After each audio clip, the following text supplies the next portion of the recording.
एकाच छताखाली सगळ्या प्रकारचे ट्रीटमेंट इथे हो. मिळतात. याच्यासाठी डॉक्टर साहेबांचे खूप धन्यवाद की आम्हाला वेगवेगळ्या डॉक्टरांकडे वेगवेगळी ट्रीटमेंट करावी लागत नाही किंवा घ्यावी लागत नाही. त्यामुळे सगळ्यांनीच या ठिकाणी येऊन तुमच्या सोयीनुसार पुण्याला किंवा नाशिकला येऊन तुमच्या म्हणजे तुमचं घर पेन फ्री करा. ओके, बरोबर बरोबर. आणि योगायोग म्हणजे आता तुम्ही ट्रीटमेंट घेतली दुसरी वेळेस आहे ना? हो, दुसरी वेळेस. मग योगायोग मॅडम मी आज पहिल्यांदाच ट्रीटमेंट घेतली आणि आज मला खूप बरं वाटतंय की हलकं फुलासारखं वाटतंय मला.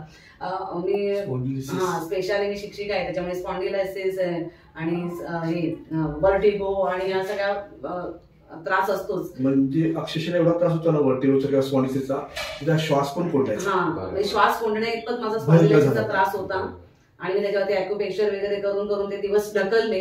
त्या आधीच मला वर्ष की डॉक्टर भेटले असते तर मला तो जितकं मी सर्व्हाइव्ह केलं तरी मी त्रास त्याच्यासाठी केला आणि खूप क्रीम्स संपवल्या तर ते झालं नसतं. Thank you sir. Thank you ma'am. आता तुम्ही जो ट्रीटमेंट घेतली किती बरं वाटतं तुम्हाला? आता मला म्हणजे मी सांगू नाही शकत आहे. मी येताना मी असे लंगडत येत होती, पण आता त्या म्हणजे ह्या काही ट्रीटमेंट आम्ही केल्या डॉक्टर साहेबांबरोबर तर त्याच्यामुळे मला कॉन्फिडेंटली पाय टाकता येतो. आता मी हे करू शकते, आता मी 50 मीटर धावू शकते, असं एक कॉन्फिडन्स माझ्यामध्ये आहे. पहिल्या याच्यातच तुम्हाला म्हणजे जिनेही चढताना मी एक एक जिना चढत होते म्हाताऱ्यांसारखा, तर ते आता मी फ्लुएंटली चढेल पटापट. आनंदाची गोष्ट आहे मॅडम, मला पण बरं वाटलं तुमचा आनंद. Thank you sir. Thank you ma'am. Thank you sir.